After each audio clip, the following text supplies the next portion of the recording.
अस्सलामुअलैकुम, this is Syed Jamal Shah with JS learning solutions. आज हम फर्स्ट ईयर की इंग्लिश की कराची बोर्ड की जो बुक है उसका एक प्ले है जिसका name a visit to a small planet है, जो कि गोर वाइटल ने लिखा है। उसके हम क्वेश्चन एंड आंसर्स डिस्कस करेंगे क्योंकि इसके टोटल क्वेश्चंस जो हैं वो 24 हैं। तो वीडियो मेरी बहुत ज़्यादा लेंदी हो जाएगी, इसीलिए इस प्ले के जितने भी जो क्वेश्चंस हैं उसको हम दो पार्ट में डिवाइड करेंगे। स्टार्टिंग के जो 12 क्वेश्चंस हैं वो पार्ट वन में हम डिस्कस करेंगे, और जो लास्ट के जो 12 क्वेश्चंस होंगे वो हम इसके सेकंड पार्ट में डिस्कस करेंगे। दोनों पार्ट्स वीडियो के बेहद इंपॉर्टेंट हैं। कुछ इंपॉर्टेंट क्वेश्चंस आपको पार्ट वन में मिलेंगे, कुछ इंपॉर्टेंट क्वेश्चंस आपको पार्ट टू में मिलेंगे। तो दोनों की दोनों वीडियोस आप देखिएगा, ठीक है। क्वेश्चन नंबर वन की तरफ चलते हैं। देखिए, मैं इसकी इंग्लिश रीड नहीं करूंगा क्योंकि अगर इंग्लिश भी रीड करूंगा और उर्दू में भी एक्सप्लेन करूंगा तो इसमें बहुत ज़्यादा टाइम लग जाएगा और वीडियो फिर बहुत ज़्यादा लंबी हो जाती है, और लंबी वीडियोस को जो है वो सुनने वाले लाइक नहीं करते। तो मैं जस्ट इसकी जो है वो हर एक क्वेश्चन की थीम बताकर और इसके अंदर जो भी लिखा हुआ है उसका मैं आपको एसेंस जो है वो समझा दूंगा, और जिस हद तक मुझसे ट्रांसलेशन होगा लाइन का वो मैं कर दूंगा आपके लिए। What is ironic about Spelding's broadcast at the beginning of the play. जब प्ले ये शुरू होता है तो उसमें आयरोनिक बात क्या है। देखिए भाई, आयरनी कहते हैं कोई भी, फॉर एग्जांपल अगर मैं किसी थिएटर में गया अपने फ्रेंड्स के साथ और थिएटर जो है वो बिल्कुल खाली था, तो मैं आयरोनिक अंदाज में कहूंगा कि देखो यार, थिएटर कितना खचाखच भरा हुआ है, कितना रश लगा हुआ है। तो ये आयरोनिक स्टेटमेंट होता है, ठीक है। तो अब ये इसमें आयरनी क्या थी, जब रॉजर स्पेल्डिंग जो है वो अपनी ब्रॉडकास्ट कर रहा होता है तो उसमें दो आयरोनिक बातें मुझे लगी। पहली बात तो ये है कि वहाँ पर जितने भी मौजूद लोग थे वो तमाम के तमाम क्रेटॉन की स्पेसशिप को स्पेसशिप कह रहे थे। कोई कह रहा था स्पेसशिप है, कोई बलून कह रहा था, कोई कुछ कह रहा था। लेकिन रॉजर स्पेल्डिंग जो था उस पर जनरल पावर्स का इतना इन्फ्लुएंस था कि वो अपना ब्रेन यूज़ नहीं कर रहा था, और वो मुस्तकिल कह रहा था कि ये मेटेओर है, ये मेटेओर है, टूटा तारा है ये। तो बार बार वो ये बात कर रहा था। ये एक आयरोनिक बात है कि जब जो है वो पांच छह लोग ये कह रहे हैं कि वो कोई स्पेसशिप लगती है, लेकिन जो रॉजर स्पेल्डिंग है वो बजित था कि वो मेटेओर है, ठीक है। तो एक तो ये आयरोनिक बात थी। दूसरी आयरनी इसके अंदर ये थी कि जब रॉजर स्पेल्डिंग जो है, जब वो अपनी ब्रॉडकास्ट ख़त्म करता है और वो अपनी बेटी एलन से पूछता है कि क्या तुमने मेरी ब्रॉडकास्ट सुनी। वो कहती है कि जी डैडी, मैंने सुनी। और जब वो ये पूछता है अपनी बेटी से कि अच्छा बताओ कि मैंने अपनी इस ब्रॉडकास्ट में क्या कहा, तो एलन जो है वो इस बात का रिप्लाई नहीं कर सकती, और वो कहती है फादर पापा दिस इज़ नॉट फेयर। ये बात करके वो इस बात को टाल देती है। तो ये एक आयरोनिक बात है कि रॉजर स्पर्लिंग की अपनी बेटी जो है वो उसकी ब्रॉडकास्ट नहीं सुन रही। तो ये एक आयरोनिक स्टेटमेंट था इसमें, ठीक है। तो ये दो आयरनीज थी बिगनिंग ऑफ द प्ले में रॉजर स्पेल्डिंग की ब्रॉडकास्ट से रेलेवेंट, ठीक है। दूसरी बात, दूसरा क्वेश्चन है, रॉजर स्पेल्डिंग जो है वो अनहैप्पी क्यों था एलन और जॉन की रिलेशनशिप को लेकर। स्पेल्डिंग जो है वो अनहैप्पी था एलन और जॉन की रिलेशनशिप को लेकर। वो इसलिए था क्योंकि वो ये सोचता था कि जॉन जो है वो इतना एक्टिव नहीं है और वो ना ही इतना हार्ड वर्किंग है, और वो किसी भी काम के लिए क्विक नहीं है, फ़ौरन खड़े होकर कोई काम नहीं करता, बल्कि वो एक कंफर्टेबल और एक लग्जरियस लाइफ गुजार रहा है अपने फार्म हाउस में, और वहाँ पर सिर्फ और सिर्फ वो पीनट्स जो है वो ग्रो कर रहा है। तो लेकिन स्पेल्डिंग ये चाहता था कि एलन जो है वो किसी ऐसे शख्स के साथ शादी करे जो हार्ड वर्किंग हो, जो एम्बिशियस हो, और जो दुनिया में अपना नाम पैदा करे। क्वेश्चन नंबर थ्री है, why did Kreton want to visit Earth. Kreton जो है वो इस जमीन का, अर्थ का विजिट क्यों करना चाहता था। क्रिटॉन विजिट करना चाहता था इस अर्थ का क्योंकि उसने ये इरादा किया था, उसने ये नियत की थी कि वो सिविल वॉर देखेगा 1861 की। लेकिन वो बाय मिस्टेक 100 साल के बाद, मतलब एक सेंचुरी के बाद यहाँ पर आता है वर्जीनिया में। इसके बावजूद भी वो ये डिसाइड करता है कि वो यहाँ पर रुकेगा क्योंकि जो अर्थलिंग्स हैं, यहाँ पर रहने वाले जो लोग हैं, वो उसकी हॉबी थे, और वो एक बहुत ही डिस्टेंट, बहुत दूर दराज की जगह से आया था, सैयारे से आया था, और टेक्नोलॉजिकली जो है वो मोर एडवांस्ड प्लैनेट था उसका, जहाँ से वो आया था, और वो यहाँ के लोगों को ऑब्जर्व करना चाहता था, वो इनको स्टडी कर रहा था। क्रेटॉन किस तरह से एबल होता था, मीन्स इस लाइक होता था कि वो कम्युनिकेट करे यहाँ के लोगों के साथ। एक्चुअली क्रेटॉन के अंदर ये एक काबिलियत थी कि वो लोगों के माइंड्स को रीड किया करता था, और जब कोई शख्स किसी के माइंड को रीड कर लेता है तो उसके लिए उस शख्स की लैंग्वेज को अंडरस्टैंड करना कोई प्रॉब्लम नहीं होता, और जब वो उनकी लैंग्वेज को अंडरस्टैंड कर लेता है तो उसके लिए कम्युनिकेशन कोई प्रॉब्लम नहीं होती। तो वो इस तरह से उनकी लैंग्वेज में उनके साथ कम्युनिकेट किया करता था।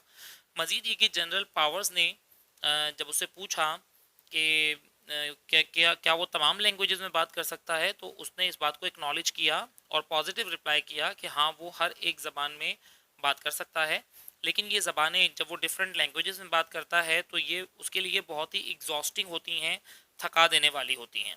यहाँ पर ये एक फ्लॉ मुझे नज़र आता है प्ले में, कि क्रिटॉन के जो लोग थे इनके प्लानट के, वो मरते नहीं थे। अब कोई शख्स अगर मरता नहीं है लेकिन थकता है, जब ये दूसरी लैंग्वेजेस में बात करते हैं तो ये थक जाते हैं, तो इसका मतलब है जो शख्स थकता है वो मरता भी होगा। तो ये दो अलग अलग चीज़ें हैं, मुझे ये थोड़ा सा इसमें फॉल्ट नज़र आया जो मैं आपके साथ शेयर कर रहा हूँ। क्वेश्चन नंबर 5 है कि डिफरेंट कैरेक्टर्स का जो है वो रिएक्शन क्या था जब उन्होंने क्रेटॉन को देखा। क्रेटॉन को सबसे पहले जो है वो मतलब तमाम लोग साथ ही दिख रहे थे, लेकिन सबसे पहले जो है वो जॉन क्रेटॉन से मिला और उससे जाकर शेक हैंड किया उसके साथ, जबकि एलन नहीं चाहती थी कि जॉन जो है वो क्रेटॉन के करीब जाए, और वो चाहती थी कि वो दोबारा वापस आ जाए क्योंकि वो खौफजदा थी। मिसेस स्पेल्डिंग का रिएक्शन ये था कि उनको क्रेटॉन परफेक्टली नाइस लगा, बिल्कुल परफेक्ट लगा। रॉजर स्पेल्डिंग ने इस बात को स्वालो बड़ी मुश्किल से किया कि वो कोई एलियन है, क्योंकि वो शुरू से कह रहे थे कि ये कोई टूटा तारा है, और बहुत देर से उन्होंने इस बात पर बिलीव किया, लेकिन बहरहाल उन्होंने इस बात पर बिलीव कर लिया कि वो कोई एलियन है। जनरल पावर्स जो थे वो उन्होंने क्रेटॉन को मॉन्स्टर समझा शुरू में, और उन्होंने उसे जोकर कह के जो है वो बुलाया और उसका मजाक भी उड़ाया। क्वेश्चन नंबर 6 है, why is General Powers paranoid about Kreton's visit. Paranoid का मतलब होता है सस्पिशियस। जनरल पावर्स क्यों सस्पिशियस था क्रेटॉन के विजिट को लेकर। जनरल पावर्स सस्पिशियस था, उसको सस्पेक्ट था, क्योंकि वो उसको स्पाई समझता था, किसी आउटर प्लैनेट का जासूस समझता था, जो यहाँ पर इस अर्थ पर आया है यहाँ ज़मीन के सीक्रेट्स एक्सप्लोर करने के लिए। और मज़ीद ये कि उसको वो सस्पेक्ट करता था कि कहीं वो यहाँ के सीक्रेट्स जो है वो दूसरे एलियंस को क्रेटॉन जाकर ना बता दे, और कहीं वो हम पर इन्वेड ना करें। इन्वेड का मतलब होता है वो हम पर कोई जंग ना कर दें या हम पर हमला ना कर दें। जनरल पावर्स जो हैं वो एक सोल्जर थे, और ये उनकी ड्यूटी थी कि वो अपने इस मुल्क को प्रोटेक्ट करें किसी भी कीमत पर, इसीलिए जनरल पावर्स जो है वो क्रेटॉन को सस्पिशियस समझते हैं। क्वेश्चन नंबर 7 है, why what restrictions were imposed on the Speldings family. कौन कौन सी रेस्ट्रिक्शंस लगाई जाती हैं स्पेल्डिंग की फैमिली पर। जनरल पावर्स की इंस्ट्रक्शंस के मुताबिक रॉजर स्पेल्डिंग का जो घर था वो अंडर मार्शल लॉ था, मतलब वहाँ पर मार्शल लॉ लगा दिया गया था, और उनको ना ही ये अलाउ किया गया कि वो अपने घर से बाहर जाएं, और ना ही वो किसी को अपने घर से फ़ोन कर सकते थे। जब स्पेल्डिंग ने जनरल पावर्स से पूछा he would cover the Kreton's story, कि क्या वो क्रेटॉन की स्टोरी ब्रॉडकास्ट कर ले, तो जनरल पावर्स ने उसको वार्न किया, मना किया इस बात से भी, और उसने कहा कि क्रेटॉन का जो मामला है वो कंप्लीट सेंसरशिप में होना चाहिए और राज में होना चाहिए, और कोई भी इंफॉर्मेशन दूसरे लोगों पर लीक नहीं होनी चाहिए। क्वेश्चन नंबर 8 है कि कौन सी extraordinary powers Kreton possess करता था, और जनरल पावर्स के ऊपर उसने वो अपनी जो पावर्स थी वो कब एग्जिबिट की, कब जाहिर की। क्रेटॉन पजेस करता था बहुत एक्स्ट्रा ऑर्डिनरी पावर्स उसके पास, और उसने वो एग्जिबिट की बहुत सारे ओकेजन्स पर। ही हैज़ द पावर, उसके पास ये पावर थी कि वो लोगों के माइंड को रीड कर सकता था, और जनरल पावर्स को सस्पेक्ट था, ये शक था कि कहीं वो और जब उसको ये सस्पेक्ट हुआ क्रेटॉन को कि जनरल पावर्स जो है वो उसकी स्पेसशिप को हार्म करेगा, नुकसान पहुंचाएगा, तो वो एक इनविजिबल सी वॉल बना देता है उसके अराउंड अपने स्पेस क्राफ्ट के, ताकि लोग उसके करीब ना जा सकें। कोई उसकी एयरक्राफ्ट को टच नहीं कर सकता था उसकी परमिशन के बगैर। और मज़ीद ये कि जो लोग थे क्रेटॉन के प्लैनेट के, वो मरते नहीं थे और वो लोग इमोर्टल्स थे। तो ये सारी की सारी पावर्स इनके पास थी। Why does Spelding want Kreton to stay? Spelding क्यों चाहता था कि क्रेटॉन वहाँ पर रुके?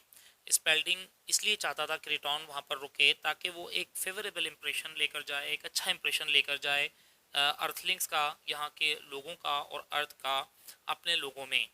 जनरल पावर्स ये चाहता था कि वो क्रेटॉन को अरेस्ट करे बाय फोर्स, और वो क्रेटॉन को एक जोक की तरह लेता है। हालांकि वो जनरल पावर्स जो था वो स्टार्टिंग में उसकी उस तमाम काबिलियत से और उसकी एक्स्ट्रा ऑर्डिनरी पावर से अवेयर नहीं था। फर्दर क्रेटॉन ने स्पेल्डिंग को बताया कि वो पहला जर्नलिस्ट होगा जो उसका इंटरव्यू करेगा।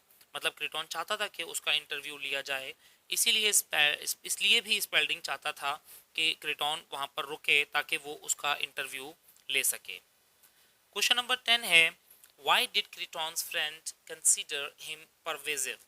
वहाँ पर जितने भी मौजूद थे उनको आयरोनिकल अंदाज में क्रेटॉन का दोस्त कहा गया है। वो क्रेटॉन को जो है वो परवेजिव क्यों समझते थे? परवेजिव का मतलब existing in all parts of the place, ऐसा शख्स जो तमाम जगहों पर मौजूद हो। वो इस वजह से परवेजिव समझते थे क्योंकि जब जनरल पावर्स ने थ्रेटन किया उसको कि वो उसकी स्पेसशिप को तबाह कर देगा, रुइन कर देगा, तो क्रेटॉन घर में बैठे बैठे उसने एक इनविजिबल सी वॉल बना देता है अपनी स्पेसशिप के इर्द गिर्द, और ताकि कोई उसके करीब ना जा सके। उस वक्त क्रेटॉन जो है वो घर के अंदर था, ठीक है, और जो वॉल वो बनाता है वो स्पेसशिप जो थी वो गार्डन में थी वहाँ पर बनाता है। तो इसका मतलब है कि साइमल्टेनियसली क्रेटॉन जो था वो घर के अंदर भी था और गार्डन में भी था। मतलब एक घर के अंदर रहकर जब वो वॉल बनाता है तो इससे मतलब ये जाहिर होता है कि क्रेटॉन जो है उसका ये जो एक्शन था ये जाहिर करता है कि वो परवेजिव था। ये चीज़ प्रूव हो जाती है। क्वेश्चन नंबर 11 है, how does craton reveal that he does not have any favourable view of Earthlings? General ये क्रेटॉन जो है वो कैसे रिवील करता है इस हकीकत को कि उसका जो है उसका या उसके लोगों का अर्थलिंग्स पर, यानी कि जो ज़मीन पर रहने वाले जो लोग हैं उनके बारे में फेवरेबल व्यू नहीं है, वो अच्छा नहीं सोचते। क्रेटॉन ये बात जाहिर करता है कि उनका फेवरेबल व्यू नहीं है अर्थलिंग्स पर। अर्थलिंग्स का मतलब होता है ज़मीन पर रहने वाले लोग, क्योंकि जो लोग हैं उसके प्लैनेट के वो इंटरेस्टेड नहीं थे यहाँ इस अर्थ में, इस प्लैनेट में यहाँ का विज़िट करने में। सिर्फ क्रेटॉन इंटरेस्टेड था इस अर्थ का विज़िट करने में, और क्योंकि वो कई सालों से अर्थ को स्टडी कर रहा था। और अर्थलिंग्स जो हैं यहाँ के जो लोग हैं वो उसकी हॉबी हैं, because the people on Earth are in the developing period, क्योंकि यहाँ के जो लोग हैं वो डेवलपिंग पीरियड में थे।